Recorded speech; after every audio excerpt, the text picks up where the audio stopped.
everyone, and welcome back to another Storytime video. And today I am going to be expanding my top video games list this year from 25 to 50. And in case you haven't watched me rank games before, basically here are the parameters that I look for. So these are all single player games with a start and a finish. If the game had a multiplayer mode that was different from the campaign, a la Far Cry 5 and Portal 2 comes to mind as well, then I will put that in there. I will not be counting DLC for games because not every game has DLC. And so I feel like that would be unfair to count the DLC as part of the games when I rank them when not every game has DLC. And by the way, spoiler warning for any game that I talk about, I'm going to try to keep it at a minute or so for each game, because I've given myself about an hour of gameplay to narrate over today. And so let's get it started. Okay, number 50, I have Max Payne. The original Max Payne was good. Now, I haven't played this game enough, and I thought that Bullet Time was great, but the story was very lackluster. And overall, I thought the game could have been a bit better, but I mean, it's still a pretty decent game, and one that if you love third-person shooters, I would definitely recommend. Number 49, I have the original Left 4 Dead. Now, I I just can't, it's not as good as Left 4 Dead 2, of course. As many game modes, doesn't have, I mean, heck, it doesn't even have the spitter. So enemies can just camp in a corner, and the campaign is half as long as it is in Left 4 Dead 2, which we'll get to later on. At number 48, I have Transformers War for Cybertron. Now, this was a good take on kind of the Transformers origins, if you will.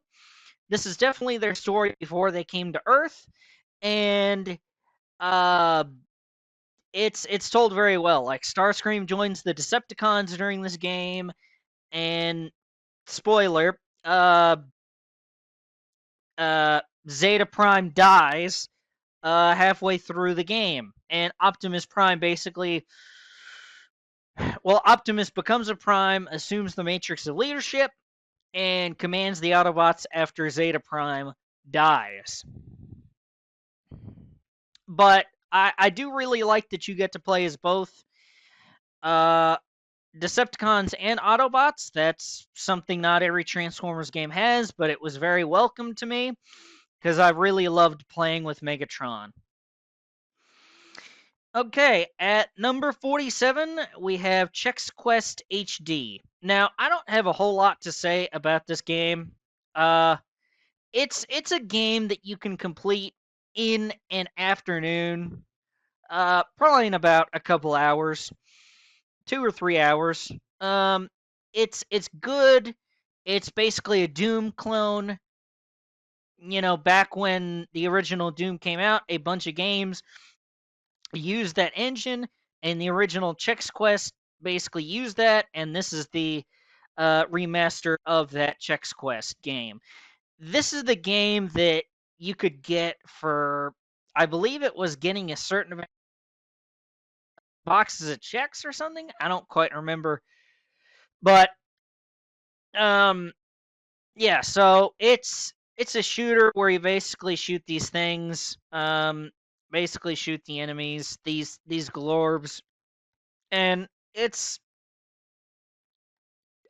okay. It's not bad, it's not good. It's just very run of the mill, or as the younger people like to say, mid. It's just very mid, let me say. And at number 46, I have Fallout 1. Now, Fallout 1 was dark, it was gritty, it was good. And especially for the time when you didn't really have a whole lot of that stuff out there. Um, which, by the way, I think it's who helped make this game. He makes a lot of content where he talks about this game. Let me find it. I would be remiss if I didn't find it. I hope. Um, his YouTube channel is his name, and it escapes me. Um, as soon as I see it, I'll go, "Yep, that's the guy." Um,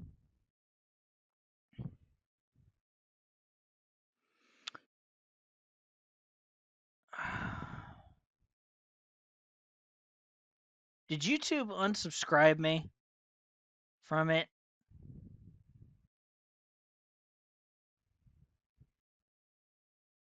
Or am I just missing it?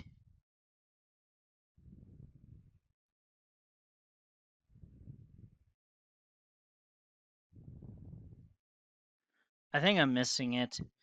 Let's see. Uh,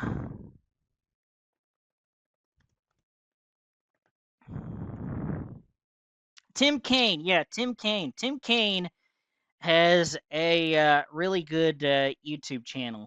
Yeah, there it is. I just missed it. So he talks about a lot of this. Talks about that game a lot on his channel because he helped make it.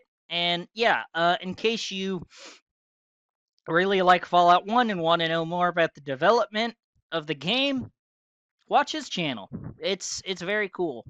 But yeah, moving right along, number 45, we have Half-Life 2 Episode 1.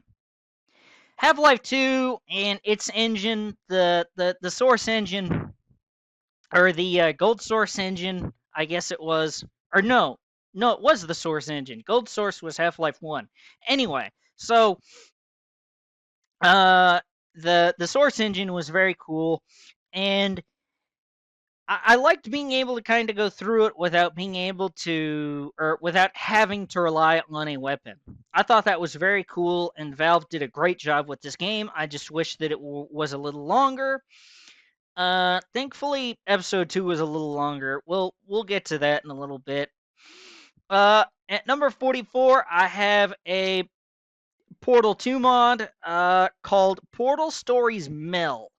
Now, it's your game, your type of game where people make their own story and their own versions of test chambers and all that stuff, and it's very cool. I will admit that I had fun playing it. I wasn't a big fan of a chunk of the game, and I completed it like 3 years ago, and I haven't really had a desire to go back and play it, even though I should eventually. Um, so I just some of the game just left some to be desired. Plus, it was only like a 7-hour experience, and it seems like for me, it takes me forever to beat video games. So for me, saying something took me like 7 hours, I bet that it would take somebody far less time. But anyway, uh, number 3 is Hotline Miami 2. Now, some people might think that this is way too low on the list, but quite frankly, it was slightly disappointing. I just I just didn't enjoy it as much as I thought. I mean, some of the levels were not that great. honestly. Like there were chunks and parts of the story that were awful or that weren't great at all. And I don't mind if a story is not told in order. Pulp Fiction is one of my favorite movies. And if you've seen it, then you know that that movie is not told in order and you have to piece it together. Now, granted, it takes you a couple, two or three times to watch that movie to fully understand it, but I have played through Hotline Miami 2 two or three times. And so I to know the story. Plus, I've watched people talk about it and kind of break it down. So I think I have a pretty decent grasp on the story, and I don't like it. Just don't jive with it. I don't hate it. I just tickle my fancy. Um, it's just anyway. At number 42, we have Far Cry 3.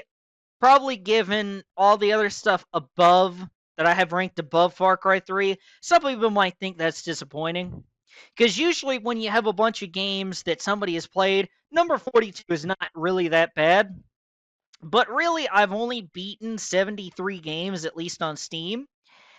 And I have several Far Cry titles ahead of Far Cry 3, which some people might think is blasphemous, but whenever you give me a whole nother island after Voss dies, and then your other villains aren't really that compelling. I mean, for God's sake, who can name me the main villain or at least one other villain from Far Cry 3 except for Voss? I'll wait.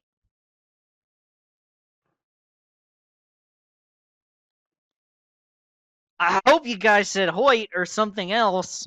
I would have said Hoyt, but yeah, I mean, that's not to say Voss is a bad villain. It's just that goes to show you that whenever Voss dies, and spoilers about that by the way, but whenever Voss dies and you have a whole nother island to explore, no, no, bad, bad.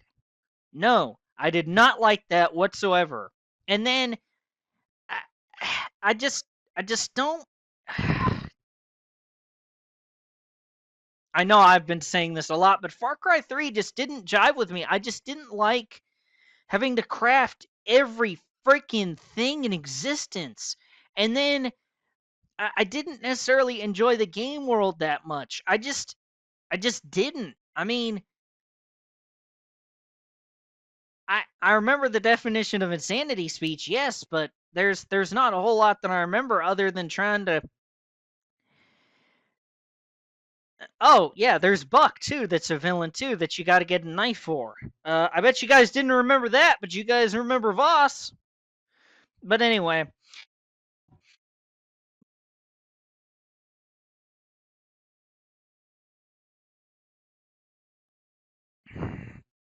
for 41, I have Lego Marvel Superheroes.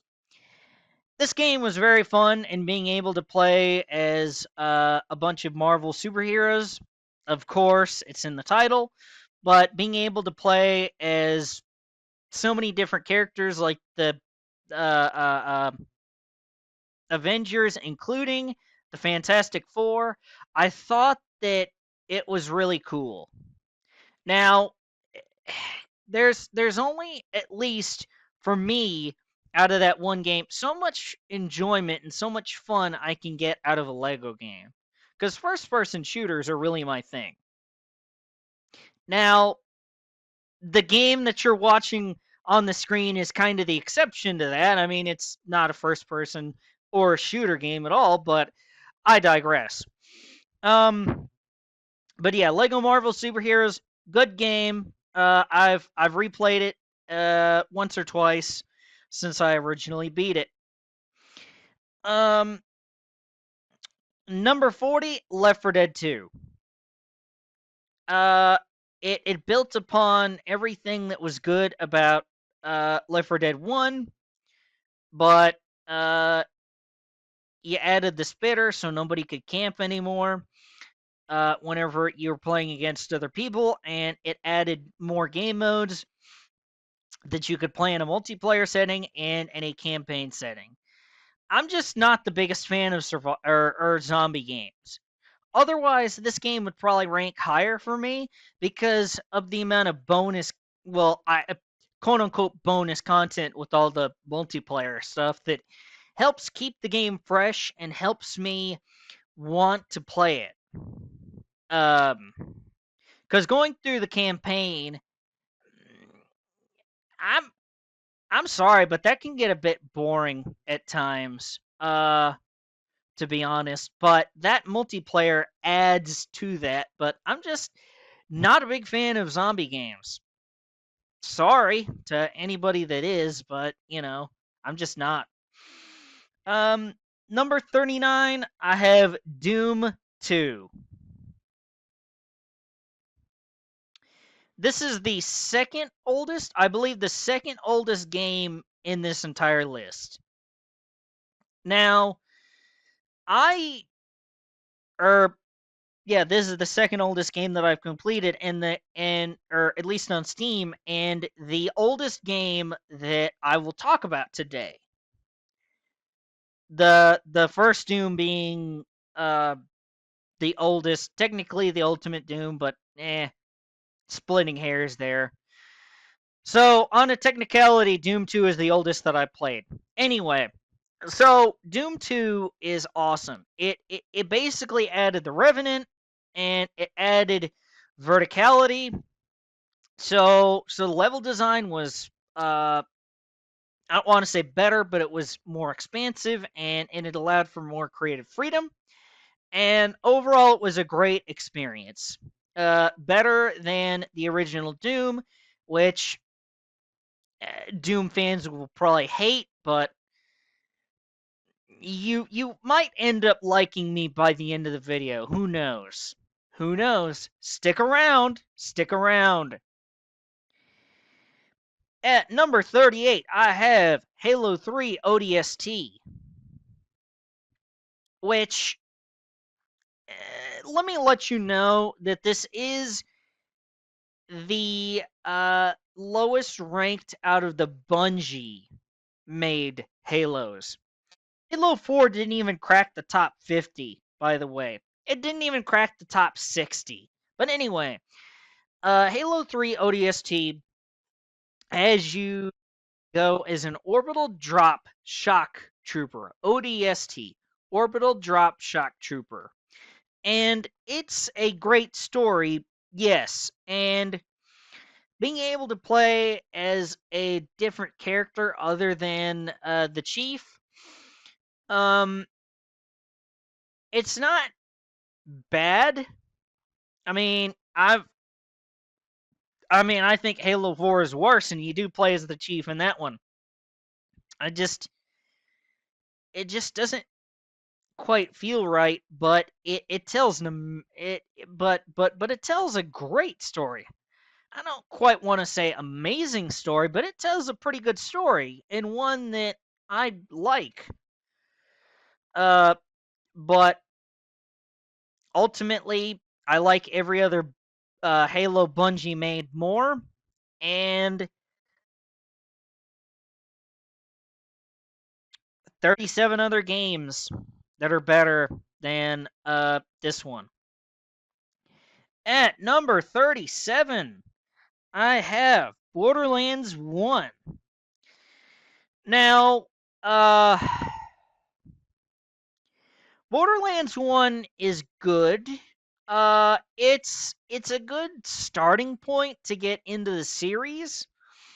Uh, but and I get that it's the first game, and you're just trying to get your feet wet, and you don't know if you're gonna make a sequel and all this other stuff. But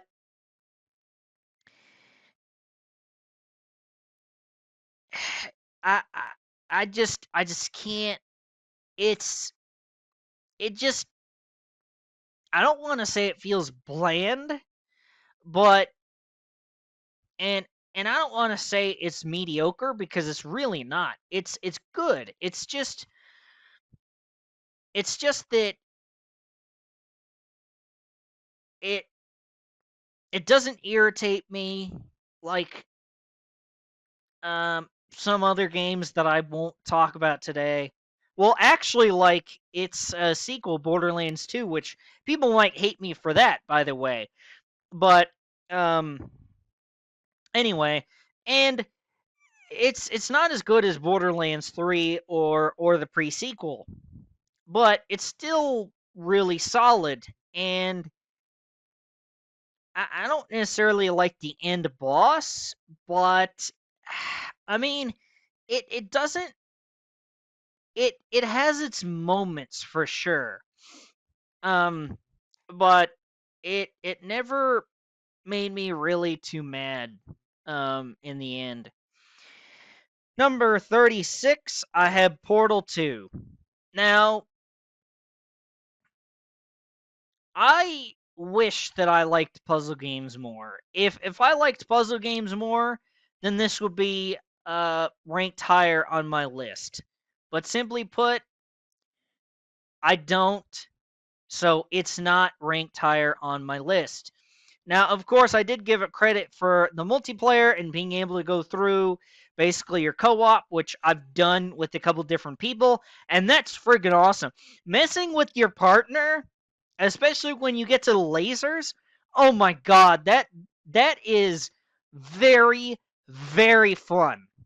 I had a lot of fun in college, back when I was in trade school, messing around with one of my classmates when we both brought our computers into class at the end of a class, and we just kind of messed around for the school day when we didn't need to, or when we didn't have to do any work, and we just had a bunch of fun. We just had a bunch of fun. But yeah, up next we have at number 35, Half-Life 2 Episode 2. Honestly, if Valve would have made this game the length that Half-Life 2 is, based on the innovate or based on what they improved upon in the few years from Half-Life 2's release to this game, I might honestly say that Episode 2 would have been better than Half-Life 2. Which I know I've said this like 2 or 3 times already, but some people might hate that opinion. It's just my opinion. Hate it if you want. I don't mind. That's just what makes you human, man. At number 34, we have Fallout 3. Now, this I a post-apocalyptic Washington D.C. is not what I pictured to be my favorite version of a post-apocalyptic world. Now, I have been to Washington D.C. by the way, and I can say that I feel like not well. I don't want to say that I'm well informed, but I've been to D.C. and I know it a little bit. Um, and DC just doesn't feel like the place where I would want to have the setting of my post-apocalyptic game be. It's just not. And then the story is bland, although the joke that, if you've seen Taken, Liam Neeson is the father after his daughter gets kidnapped, and this time you find Liam Neeson and you track him down. I think Taken and Fallout 3 were released in the same year. If not, Taken was released in 2009, Fallout 3 in 2008. But anyway, um then we have number 33, Halo Reach. Now, again, it's a Halo game that does not feature the Chief, but it features a better story than Halo 3 ODST, and it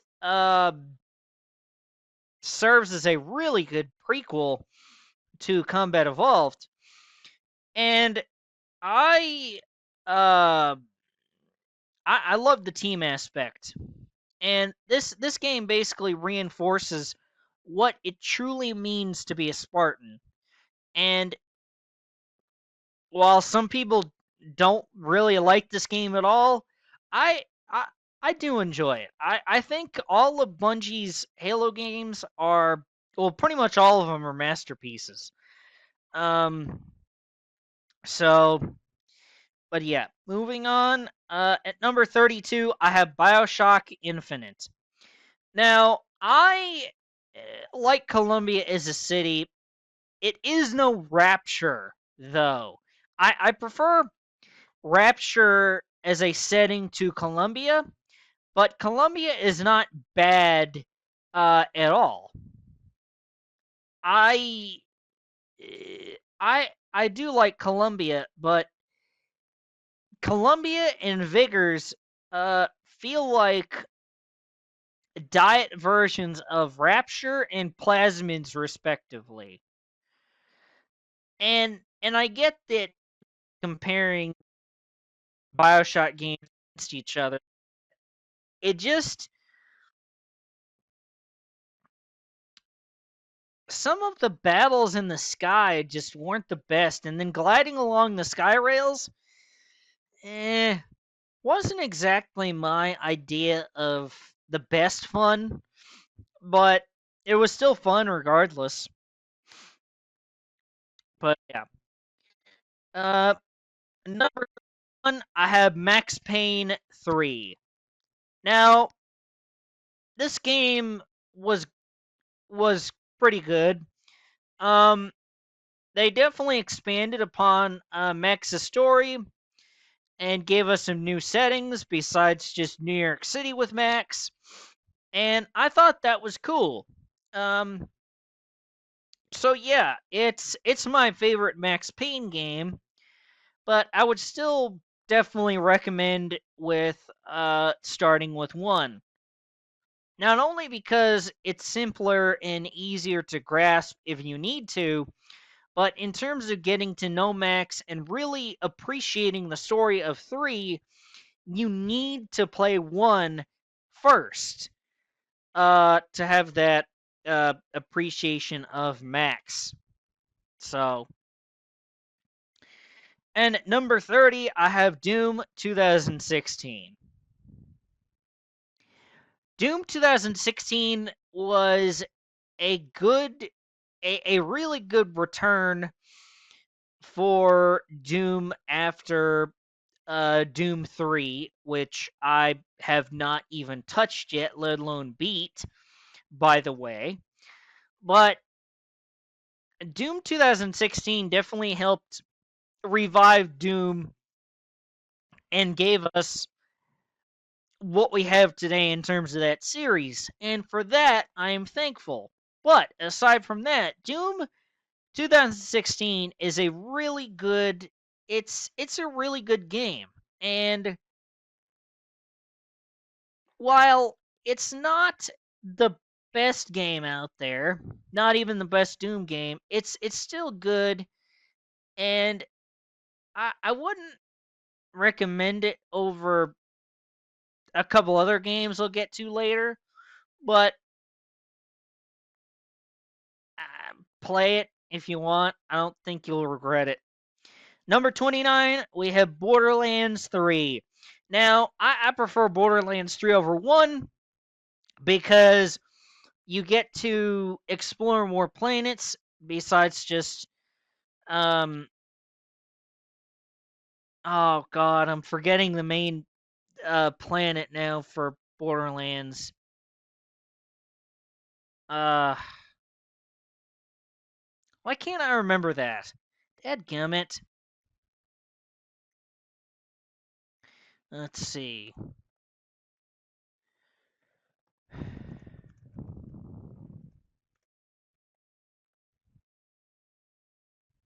Pandora, yeah. How come I didn't remember that?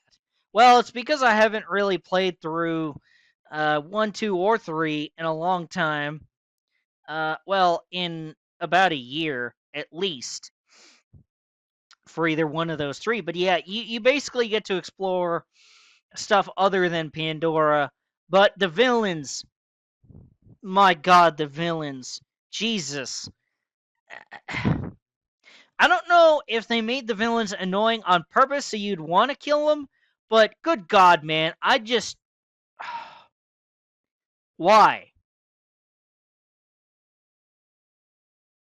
If Borderlands 3 had no main villain, or hardly any main villain like Borderlands 1, or better yet, a villain on par with Handsome Jack from Borderlands 2, it would be higher up on this list.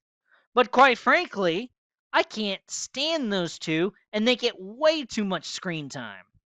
I think they get way more, or I think they get more screen time than Jack did in, or Handsome Jack did in Borderlands 2.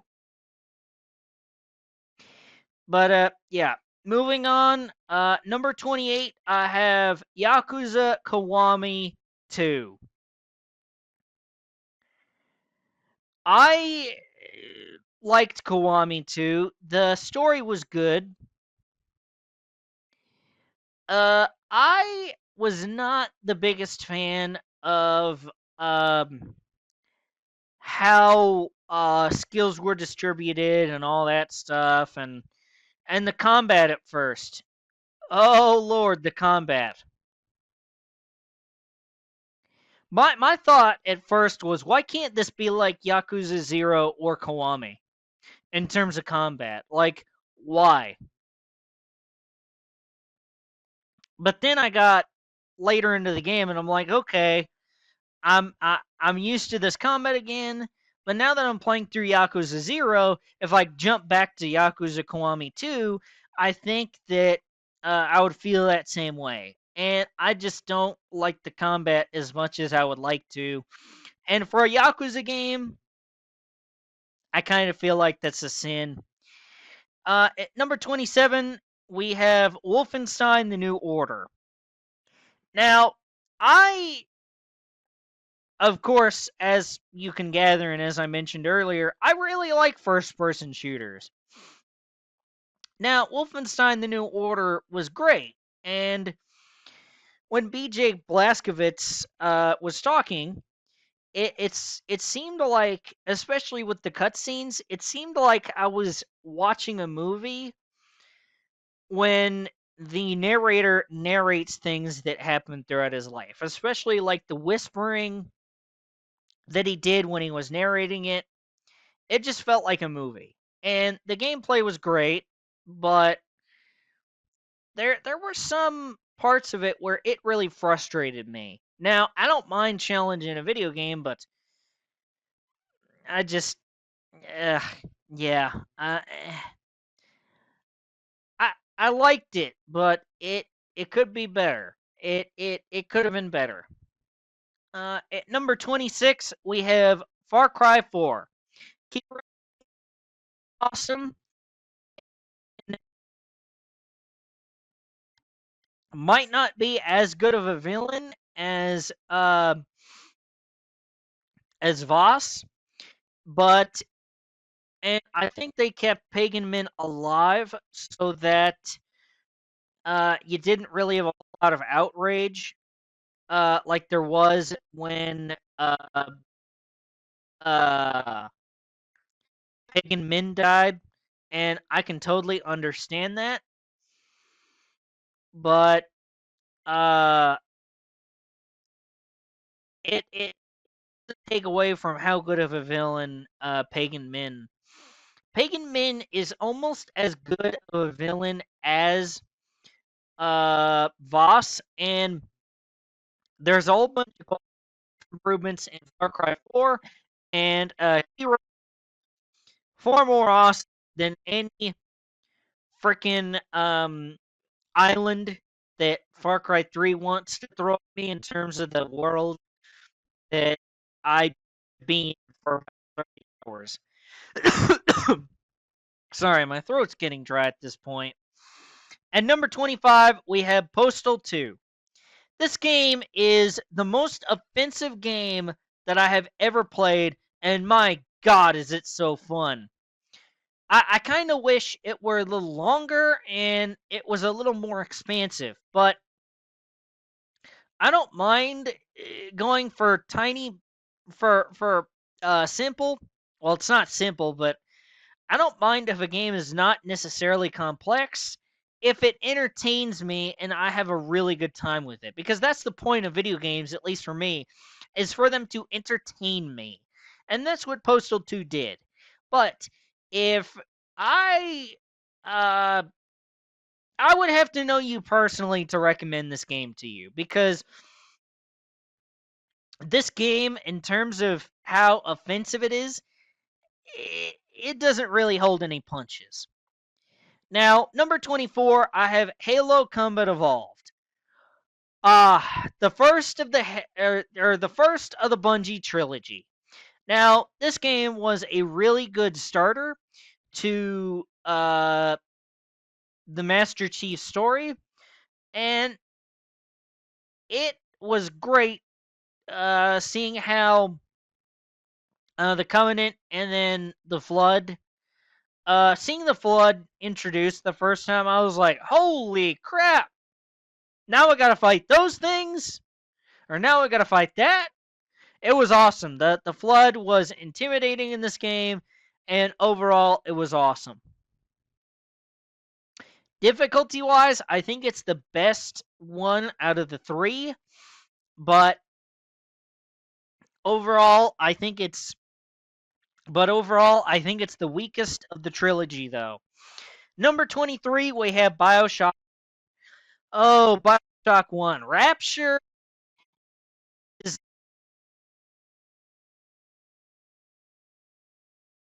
my favorite setting for a world. Basically, I, for some reason, love underwater cities and the concept of them. I think because they fascinate me because it seems like they should. I guess they are in real life, and so I guess like Atlas and whatnot, or Atlantis and whatnot. But yeah, Bioshock 1, really good game. But unfortunately for it, there are some games that I prefer more. Like number 22, Far Cry 5. Now, I prefer the systems of Far Cry 5 more than I do. Far Cry 4 feels like a slightly better Far Cry 3, but Far Cry 5 changed stuff around and made it better. The villains, I don't know, man. I don't know if the Seeds or Pagan Min is better. Um, and I do prefer Keyrat to Montana slightly, but it's not like it's like a 1A and 1B basically. Like it's close. Like it's not like I vastly prefer uh Keyrat over Montana. Like I think I prefer Keyrat because I don't live in the mountains and that I live in the United States.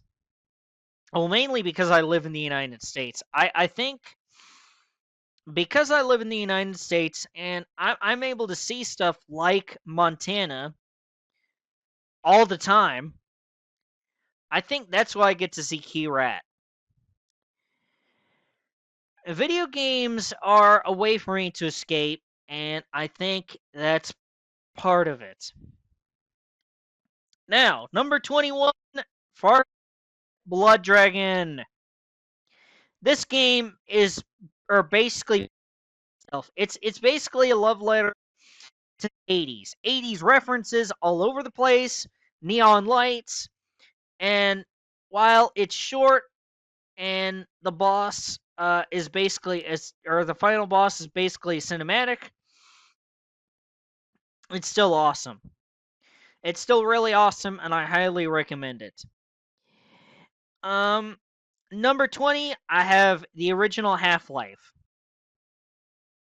Now, Half-Life, as long as you can get past the fact that it was made back 27 years ago, yeah, play it. Otherwise, play Black Mesa. Now, I don't necessarily recommend Zen. I personally have not played Black Mesa post Zen launch, but from watching a video or two recently about somebody trying to 100% Black Mesa, Zen is more like there's more to it. And I'm playing through Zen right now in my Half-Life series in case you want to see that. So I feel like I'm well versed at the moment to talk about both games. And number 19, we have Turnip Boy Commits Tax Evasion. Yes, this game is a meme.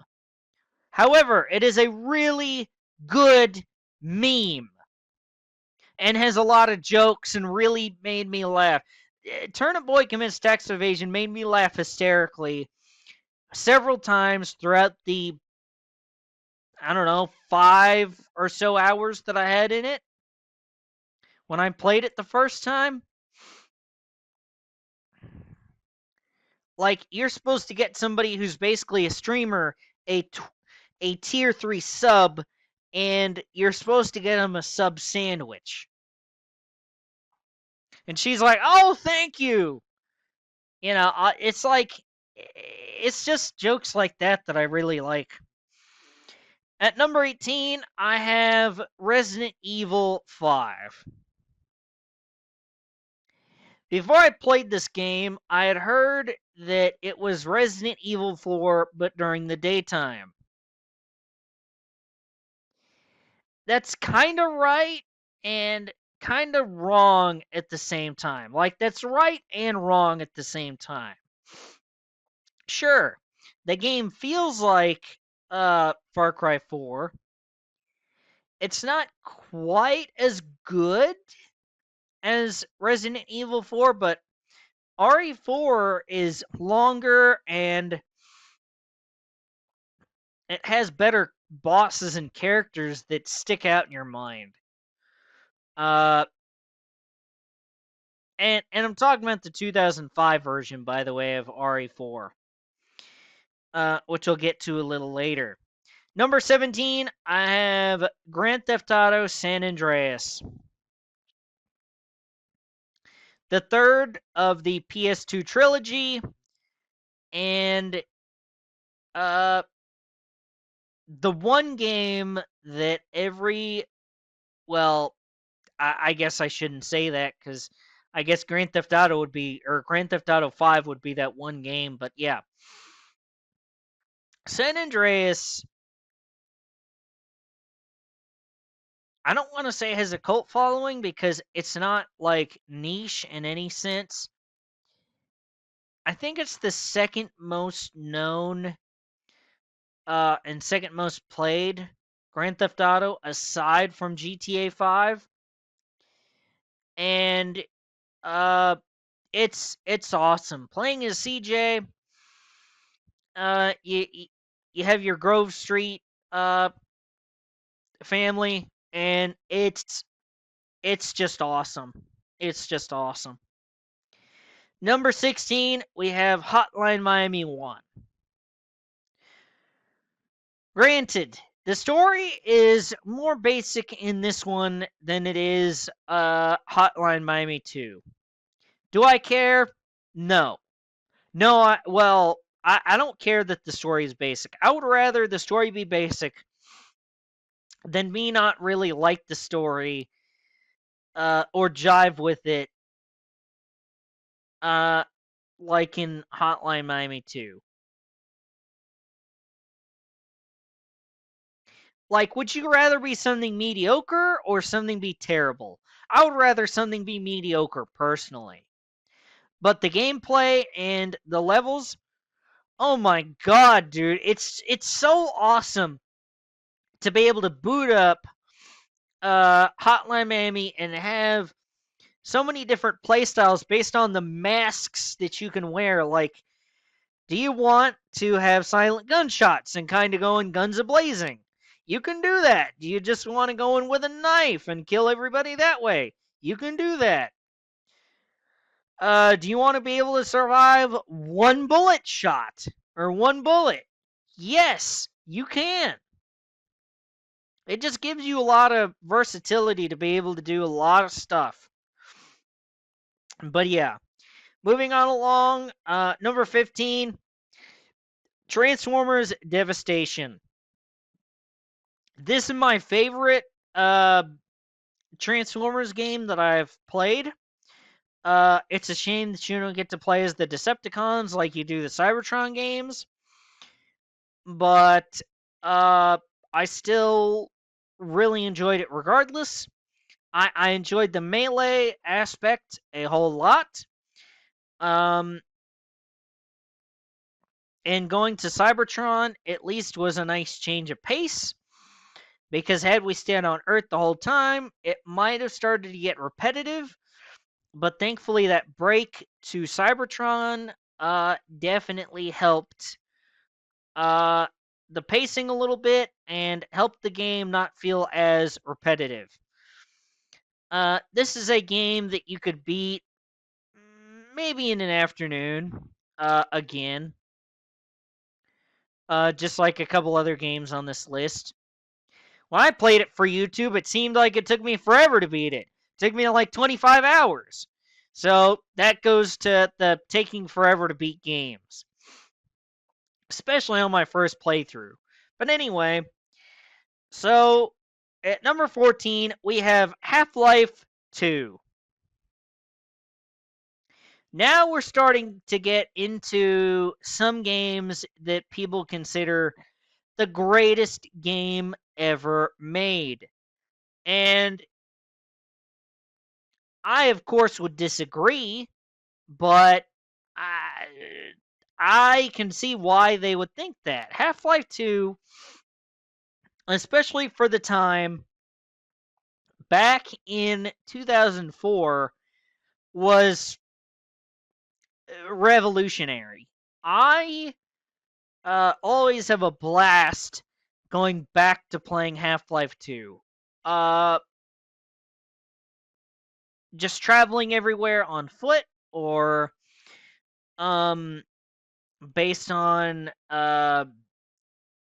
traveling in a car, and then you have many bosses, and then meeting up with so many characters. It's great. It's great. I really enjoy it. At number 13, we have Bully, the Scholarship Edition. Now, I say the Scholarship Edition because it has stuff in it that the original version does not have, like a couple missions. This is basically a teenage Grand Theft Auto that takes place at a school called Bullworth Academy. And you take the reins of Jimmy, um, and you try to reunite the cliques in order to bring down the villain who betrays you toward the quarter mark of the game. And then at number 12, we have Resident Evil 4, the original version of Resident Evil. Yes, the one with the Verdugo fight and all that stuff. This game is just legendary. I just I can't say enough good things about it. I just I just can't say enough good things about it. Even the part where you play as Ashley and you're basically defenseless, trying to escape. Even that part is good. There's no real part in this game that made me go, man, I don't like that part. It was good to me. And then at number 11, we have Halo 2. Now, easily the most quotable Halo in terms of what people might remember from the game. Like, man, for a bullet or for a brick, or for a brick, he sure flew pretty good. And there's every once in a while, and you guys have heard me say it, maybe particular Halo when I've been playing Halo 2 because of the reference, but in that opening scene, the Covenant say, "There is no greater heresy." And so sometimes they'll joke around and go, "Well, that's heresy if I do or say this. Or, that's heresy that you said that." So, yeah, and Johnson going, "Oh, I know what the ladies like," during one particular mission. So, yeah, I mean, it's good. It's a very quotable game, and the gameplay is good. Um, and seeing the Covenant site, and spoiler alert, being able to play as the Arbiter is great. I think I've gotten to the point where I've started to play as the Arbiter in my Halo 2 series that I'm playing for this channel right now. So for anybody that's watching that series or has played the game, that shouldn't be a spoiler. But to everybody else, yeah, sorry. Game's been out 21 years though, and you still haven't played it? What are you doing? Play it. Buy it. Do it. It's available on Xbox, I think maybe PlayStation. Well, maybe not PlayStation. It's available on Steam and Xbox. Play it now. After this video,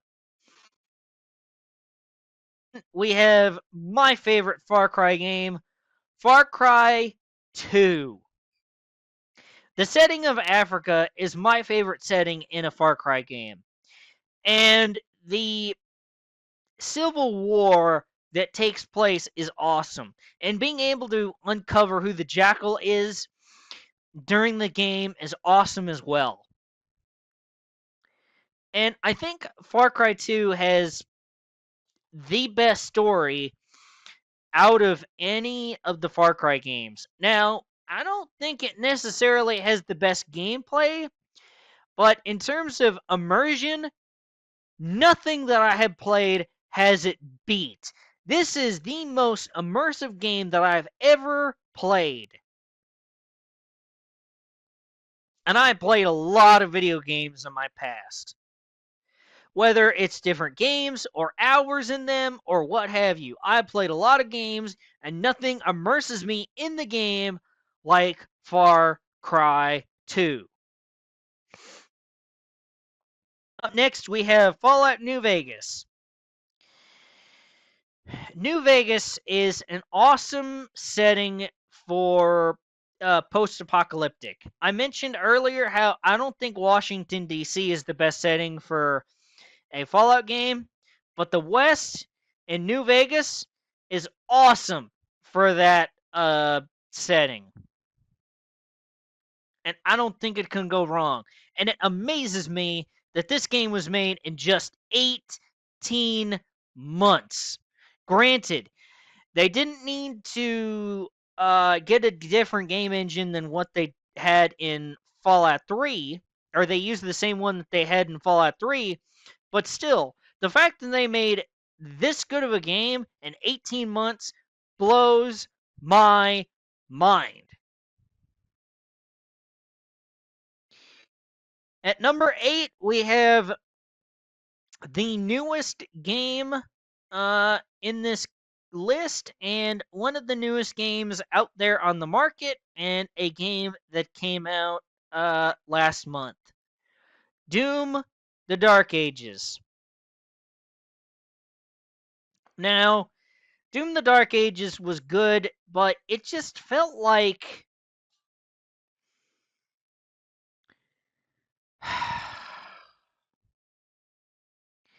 now, I'm not upset. I just feel like it was disappointing given how much id hyped this game up. The Act Man, in his video that he made, he basically summarized everything that I thought, basically. And I was so anticipated, or I was so excited for this game that I pre ordered it the day that I could, like that Friday that they released the second trailer and made it available for pre-order. So I pre-ordered it back in January. I wish listed it over a year ago, and I played it as soon as I could. I even took off work that Friday uh, so that I could play it. And so I completed it by the end of that weekend.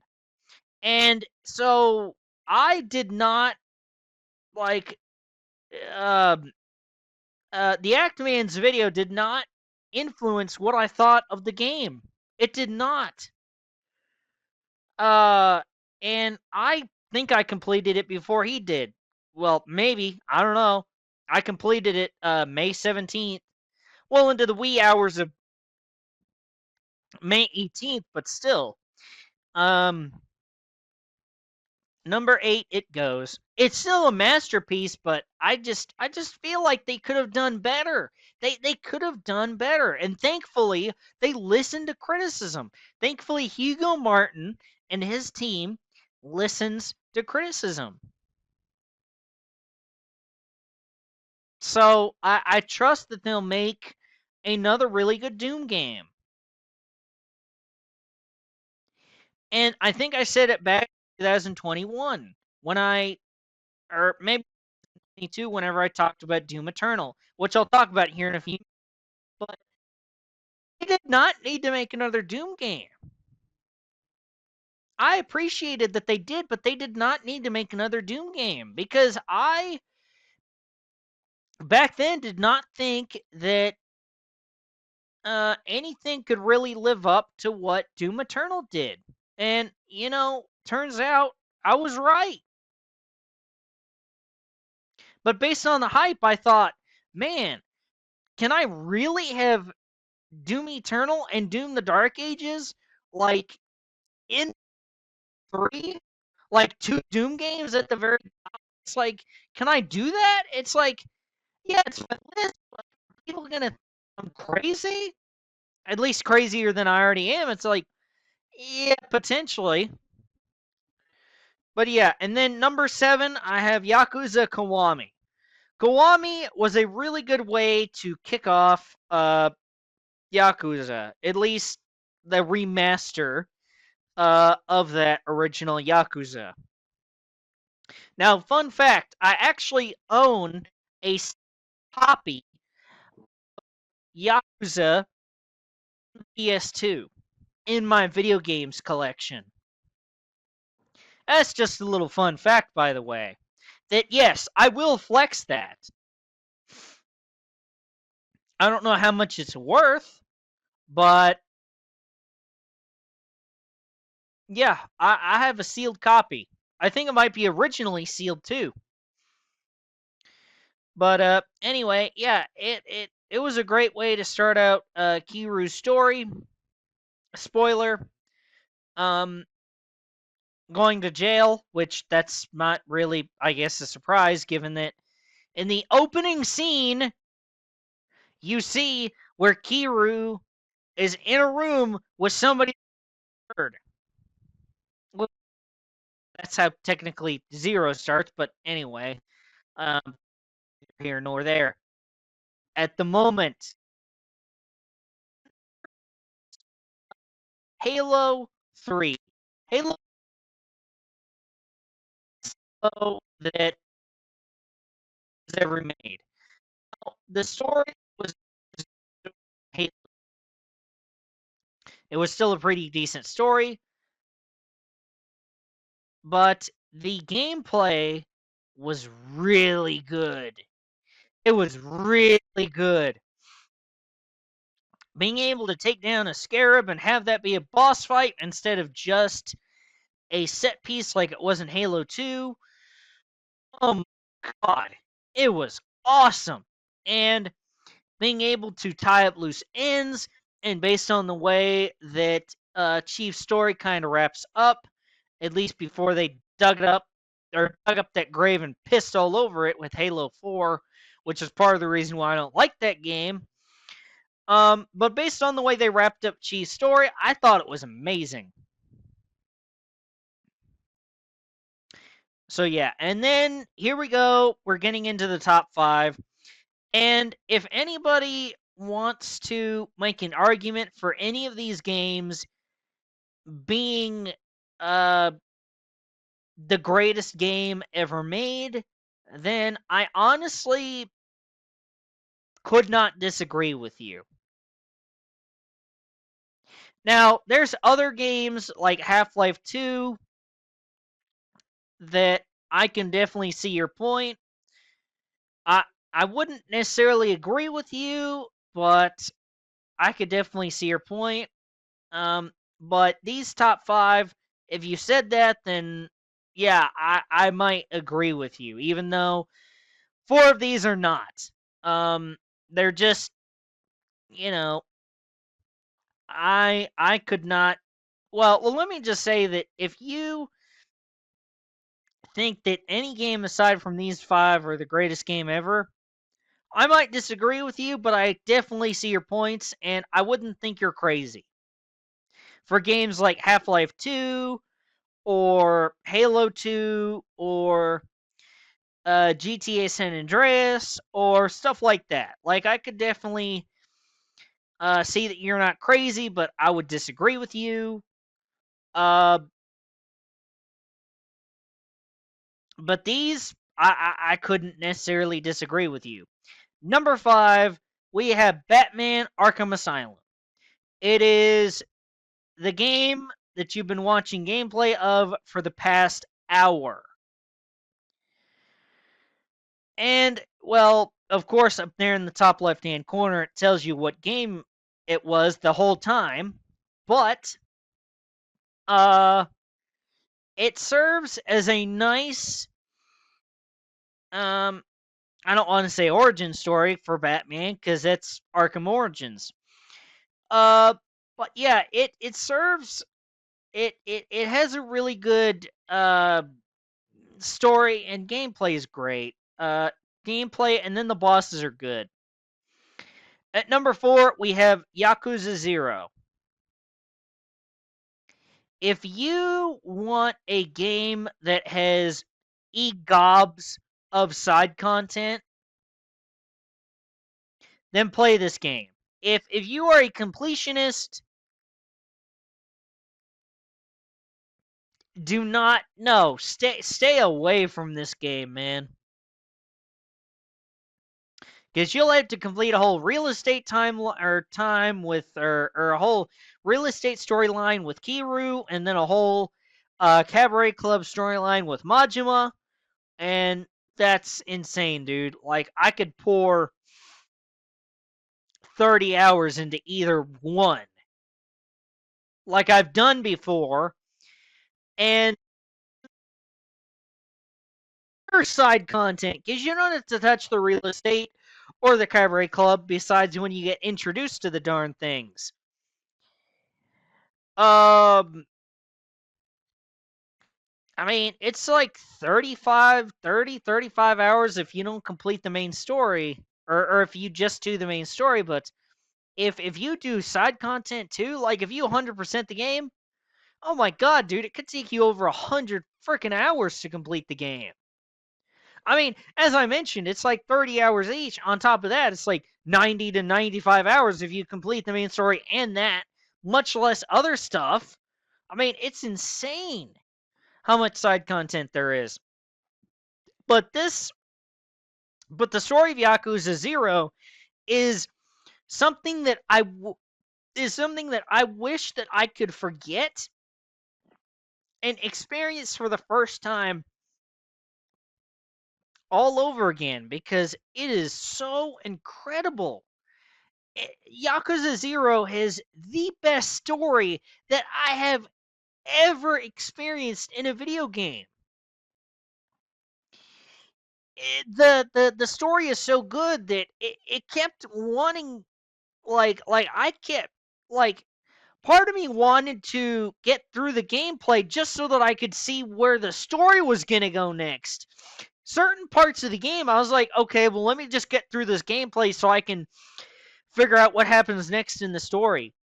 That doesn't really happen.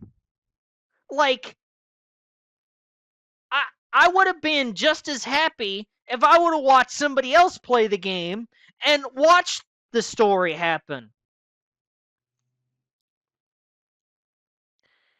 Like, I you get 2 chapters as Kiru and then 2 chapters as Majima, and then it kind of cycles between the two until the end.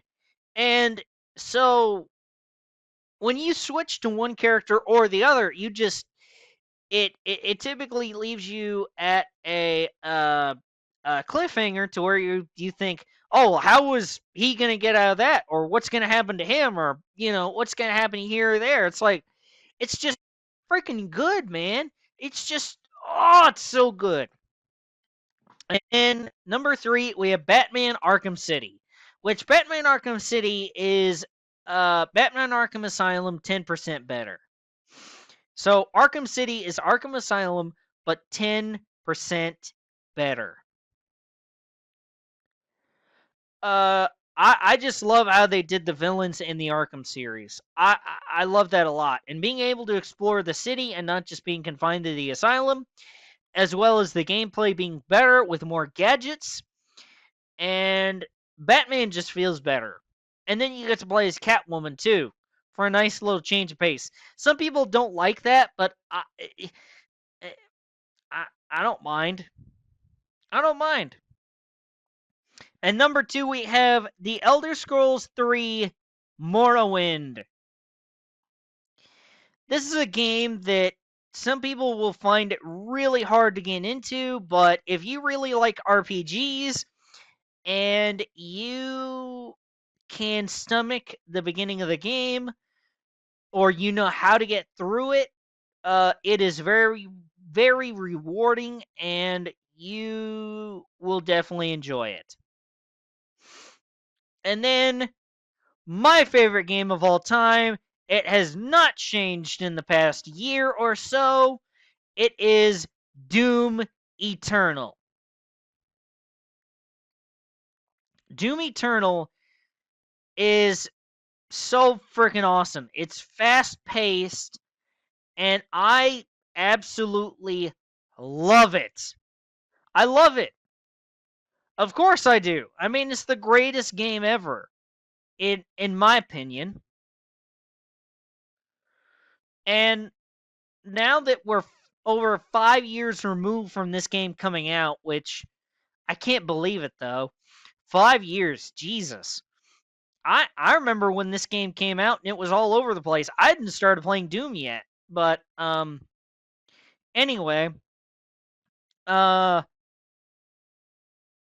I feel like I'm not biased after a new Doom game, that being the Dark Ages coming out and all that, plus 5 years after the fact. Yeah, I definitely feel justified in saying that Doom Eternal is my favorite game of all time.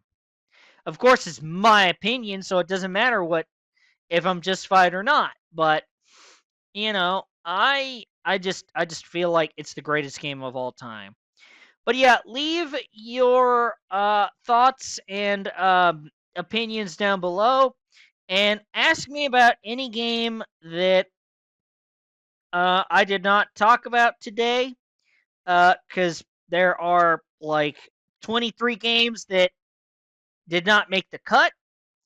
And so yeah, that will pretty much do it for me today in the longest storytime video I have ever released to this channel. I think so. It's at least the longest one I made in at least 8 years. And CS guys, I do believe that will do it for this storytime video and Slank's storytime video. I will see you later. Goodbye, guys. Thank you all for watching.